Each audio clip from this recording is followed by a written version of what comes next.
بسم اللہ الرحمن الرحیم۔ السلام علیکم۔ حضرت ایوب علیہ السلام نبیوں میں واحد نبی ہیں جن کو اللہ پاک نے بہت بڑی بلاؤں میں مبتلا کیا، جس کی وجہ سے ایوب علیہ السلام کا لقب شکور پڑ گیا۔ یہ بلائیں اور مصیبتیں حضرت ایوب علیہ السلام پر کیوں نازل کی گئی؟ حضرت ایوب علیہ السلام کو ایک ایسی بیماری ہو گئی جس کی وجہ سے لوگوں نے آپ کو شہر سے باہر نکال دیا تھا۔ بعض علماء کے نزدیک یہ بیماری کچھ یوں تھی کہ حضرت ایوب علیہ السلام کے جسم میں کیڑے پیدا ہو گئے اور آپ کے جسم سے بدبو آنے لگی تھی۔ حضرت ایوب علیہ السلام کی 4 بیویاں تھیں۔ ان بیویوں نے آپ کی ان مشکل حالات میں آپ کے ساتھ کیا سلوک کیا؟ آج کی اس ویڈیو میں ہم آپ کو ایوب علیہ السلام کے بارے میں تفصیل سے بتائیں گے انشاءاللہ، اور ساتھ میں یہ بھی بتائیں گے کہ حضرت ایوب علیہ السلام کو کیڑوں جیسی جو بیماری لگ گئی تھی اس کے متعلق علماء کا کیا نظریہ ہے۔ حضرت ایوب علیہ السلام اللہ کے برگزیدہ نبی تھے اور حضرت اسحاق بن ابراہیم کی اولاد سے تھے۔ آپ کی والدہ حضرت لوط علیہ السلام کی نسل سے تھی۔ آپ نے 27 سال تبلیغ کی، اس کے دوران صرف 3 افراد مسلمان ہوئے۔ آپ افضل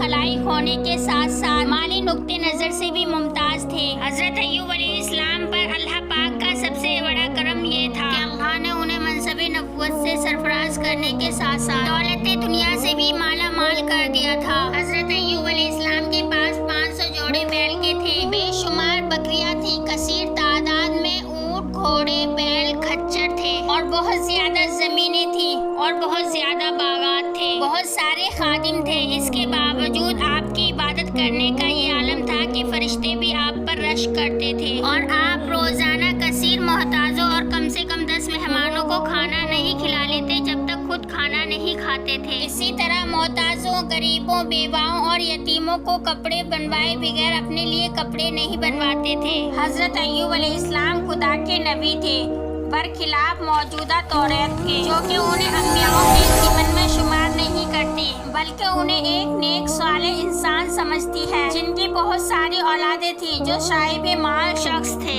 حضرت ایوب علیہ السلام وہ تیسرے نبی ہیں جو ہمارے پیارے نبی صلی اللہ علیہ وسلم پر فرض کیا گیا ہے۔ ان کے واقعوں کو مومنوں کے لیے بیان کریں تاکہ مومن بڑی مشکلات سے نہ گھبرائیں اور خدا کی رحمت سے کبھی بھی مایوس نہ ہوں۔ حضرت ایوب علیہ السلام پر جو مصیبتیں اور مشکلات آئی تھیں اس کی 2 روایت ہیں۔ پہلی روایت تو یہ ہے کہ فرشتے جو آپ کی عبادت گزاری پر حیران تھے کہ ایک دن وہ جمع ہو کر کہنے لگے اتنی مالداری کے باوجود ایوب کیونکہ ان بلند مقام پر فائز ہے، خطاب ہوا کہ اے میرے فرشتوں، ایوب میرا بہترین بندہ ہے، اس کی اطاعت، شکری، عبادت گزاری پر اس کی مالداری کا کوئی اثر نہیں پڑے گا۔ تم حیران کیوں ہو؟ جو میرا مخلص بندہ ہے وہ ہر حال میں میری بندگی کرے گا، نہ اس پر مال و دولت کی فراوانی اثر ڈال سکے گی، نہ اس کے لیے رکاوٹ بن سکے گی، نہ وہ مال کی تحفظ کے لیے عبادت گزاری کرے گا۔ ایوب میرا نہایتی مخلص بندہ ہے اور وہ ہر حال میں اپنے خلوص اور بندگی کا مظاہرہ کرے گا۔ میرے فرشتوں، مجھے یقین ہے کہ تم مطمئن ہو گئے ہوں گے۔ اب میں تمہیں شان ایوبی دکھاتا ہوں اور اب تم دیکھنا اور اندازہ لگانا فراوانی دولت اور فراوانی شرکت اور مصائب و آلام میں کیا فرق ہے۔ میں تم سے پھر کہتا ہوں کہ وہ دونوں حالات میں تمہیں یکساں نظر آئے گا۔ یہ کہہ کر اللہ پاک نے حضرت ایوب علیہ السلام کے حالات ایک دم بدل دیے اور انہیں آزمائش اور امتحان میں لا کر کھڑا کر دیا۔ ایک دن حضرت ایوب علیہ السلام عبادت میں مشغول تھے، انہیں مالداری اور دولت کا ذرا سا بھی خیال نہیں تھا۔ سارا نظام ان کے بچے چلا رہے تھے، بڑی ہی فراخی سے ان کا کاروبار چل رہا تھا۔ ایک ہی دفعہ بلاؤں کا نزول ہوا، جتنا مال آپ کے پاس جمع تھا سب ایک دم غائب ہو گیا۔ آپ نے پرواہ بھی نہیں کی۔ پھر آپ کے نوجوان فرزند فوت ہو گئے، آپ نے اس کی بھی پرواہ نہیں کی۔ پھر آپ کے پاس آپ کا چرواہا دوڑا ہوا آیا کہ لاکھوں کی تعداد میں جو آپ کے بکرے تھے سب ہلاک ہو گئے۔ ایوب علیہ السلام نے کہا کہ میں کیا کروں، جس کا تھا اس نے لے لیا، اس کا مال تھا، میں اس کا بندہ ہوں، وہ جو کرے وہ درست ہے، مجھے اس کی خبر دے رہے ہو، جو ہوا سو ہوا، جو ہوگا ٹھیک ہوگا، جاؤ اپنا کام کرو، میرا قیمتی وقت ضائع نہ کرو۔ پھر 1 ہفتے بعد گائے بیل وغیرہ کا محافظ دوڑتا ہوا آیا، آ کر کہنے لگا حضور تمام گائے بیل کھچر سب کے سب مر گئے۔ فرمایا بہتر ہوا جس نے دیا تھا اسی نے لے لیا۔ فرمایا اس کے دینے پر بھی شکریہ، اس کے لینے پر بھی شکریہ۔ یہ کہہ کر پھر سے عبادت میں مشغول ہو گئے۔ اس بات کو ایک ہی ہفتہ گزرا کہ باغات کا دروگہ آ پہنچا اور اس نے خبر دی کہ ایک آگ پیدا ہوئی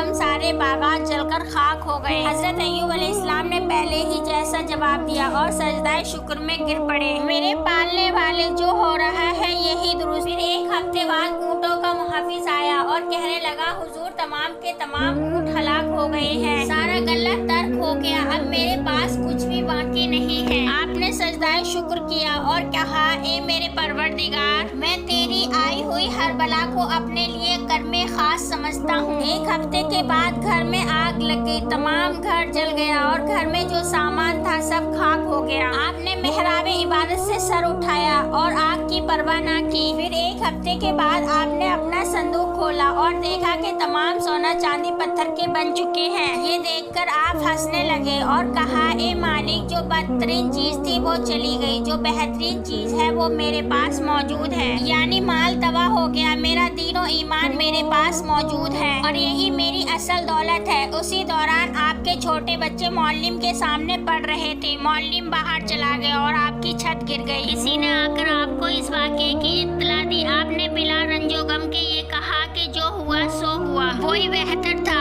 اور جو کچھ مالک کی طرف سے ہوتا ہے وہ بہتر ہی ہوتا ہے۔ اچھا تو یہ ہوا کہ تم اس جگہ سے ہٹ گئے تھے، ورنہ تم بھی لقمہ اجل بن جاتے۔ آپ نے اس مصیبت پر بھی پوری دلیری کے ساتھ صبر کیا اور اپنی بیوی کو بھی صبر کی تلقین دی۔ پھر ایک ہفتے کے بعد نماز کی حالت میں پیروں میں درد اٹھا اور درد بڑھتا گیا اور مرض ترقی کرنے لگا، یہاں تک کہ پورے بدن میں اس مرض کا اثر پھیل گیا اور یہ حالت ہو گئی کہ 7 مہینے تک ایک ہی جگہ پڑے رہے اور اس جگہ سے ہل نہ سکے۔ اس حالت میں بھی آپ کی عبادت کا کوئی پہلو ترک نہیں ہوا۔ انہی حالات میں دن گزرتے رہے، رات گزرتی رہی، یہاں تک کہ 4 سال گزر گئے۔ اسی درد میں آپ نے مدت گزار دی جو 7 سال سے کم نہ تھی۔ ایک روایت میں ہے کہ شیطان مرد مقدس کی شکل میں حضرت ایوب علیہ السلام کی خدمت میں جاتا رہا اور بہکانے کی کوشش کرتا رہا، لیکن آپ کی طرف سے ایک ہی جواب ملتا رہا کہ اس نے اپنے فضل و کرم سے جو کچھ لیا تھا وہ اپنے عدل و انصاف سے واپس لے رہا ہے۔ اس کی چیز تھی اس نے واپس لے لی، یہ کہہ کر آپ سجدہ شکر میں چلے جاتے اور شیطان ان کی اس بات سے ہر بار مایوس ہو جاتا۔ اس کی تمام ترکیبوں سے حضرت ایوب علیہ السلام پر کوئی اثر نہ پڑا، اسی لیے وہ حضرت ایوب علیہ السلام کی بیوی کو بہکانے کے لیے ان کی طرف چلا گیا۔ لہٰذا آپ کی بیماری کی وجہ سے شہر والوں نے آپ کو شہر سے باہر نکال دیا، بیرون شہر اجاڑ جگہ میں آپ کو پہنچا دیا۔ آپ اسی جگہ اللہ کی عبادت کرتے رہے اور ایسی عبادت پر کہ آسمان کے ملائکہ بھی حیران ہو گئے اور اللہ کی بارگاہ میں عرض کرنے لگے اے اللہ، ایسا بندہ دیکھنے میں نہیں آیا۔ اللہ پاک نے پھر سے ملائکاؤں میں آپ کی تعریف کی اور کہا یہ میرا بے نظیر بندہ ہے۔ قرآن مجید کی سورہ سعد آیت نمبر 44 میں ارشاد ہوتا ہے ہم نے ان کو صابر اور شکر گزار کرنے والا پایا۔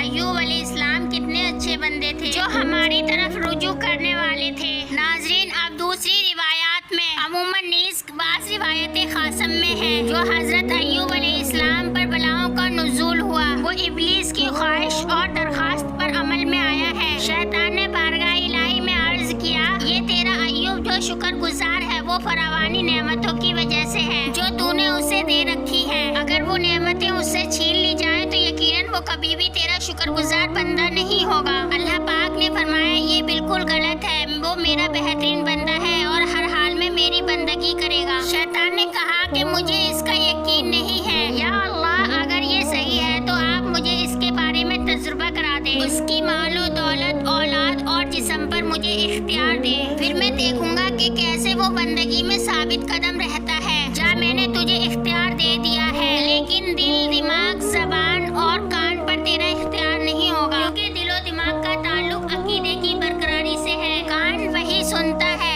زبان سے حمد کرتا ہے۔ لہٰذا ابلیس نے تمام چیزوں کو تباہ کر دیا، جسم میں کیڑے ڈال دیے، سارے جسم میں پیپ پیدا ہو گئی، بدبو جسم میں پیدا ہو گئی۔ لوگوں نے عاجز آ کر حضرت ایوب علیہ السلام کو شہر سے باہر نکال دیا، لیکن پھر بھی ایوب علیہ السلام ان حالت میں بھی اللہ کی برابر عبادت کرتے رہے۔ روایتوں میں ہے کہ جو کیڑا جسم سے گر جاتا اسے یہ کہہ کر اسی جگہ پر رکھ دیتے کہ تو میرے خدا کی مخلوق ہے، تیرا رزق میرے جسم کی غذا ہے، تو اسی جگہ پر رہ، باہر نہ جا۔ اس بیماری کے متعلق بعض علماء نے کہا ہے کہ انبیاء ایسی بیماری سے محفوظ ہیں جو باعث نفرت ہو، کیونکہ ان سے غرض وحشت میں رکاوٹ پیدا ہوتی ہے، لیکن بعض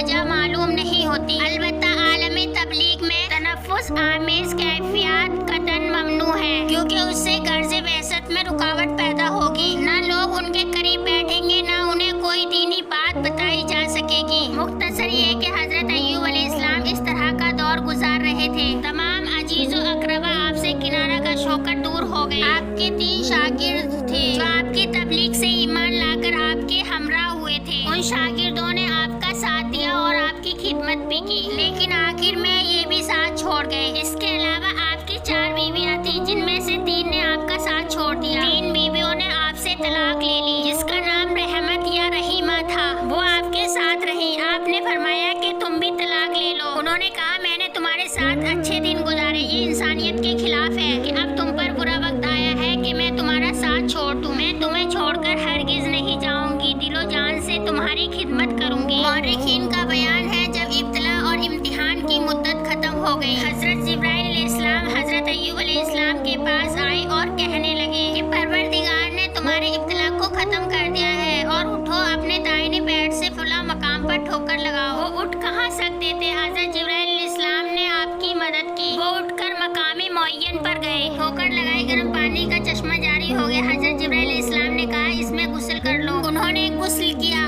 تمام بیماریوں کے اثرات ختم ہو گئے۔ پھر انہوں نے دوسری جگہ بتائی کہ یہاں بائیں پاؤں سے ٹھوکر لگاؤ، وہاں ٹھنڈے پانی کا چشمہ رونما ہوا۔ حضرت جبرائیل علیہ السلام نے کہا پانی پیو۔ جب پانی پیا تو اندر کی بیماری سے شفا یاب ہو گئے۔ قرآن مجید کی سورہ صاد آیت نمبر 42 میں ارشاد ہے، اپنا پیر زمین پر مارو تو پانی کا چشمہ ابل پڑے گا، جو تیرے نہانے کے لیے ٹھنڈا ہوگا اور تیرے پینے کے لیے عمدہ بھی ہے۔ مختلف تفسیروں میں موجود ہے کہ آپ کے بیٹے مر چکے تھے اور اللہ نے انہیں دوبارہ زندگی دی۔ کہا جاتا ہے کہ اللہ نے آپ کو مال و دولت کی فراوانی پھر سے عطا کر دی۔ حضرت ایوب علیہ السلام صحت مند ہونے کے بعد روم میں تبلیغ دین فرما رہے تھے کہ آپ کی عمر اختتام کو پہنچ گئی، لہٰذا آپ نے اپنی وفات سے چند دن پہلے اپنے بہت سے فرزندوں میں سے ایک فرزند کو، جو سب سے لائق تھے، ان کا نام حمل تھا، اس کو اپنا وصی اور جانشین مقرر کر دیا اور اس دنیا سے رخصت ہو گئے۔ آپ کی قبر مبارک جبرون شام فلسطین میں ہے۔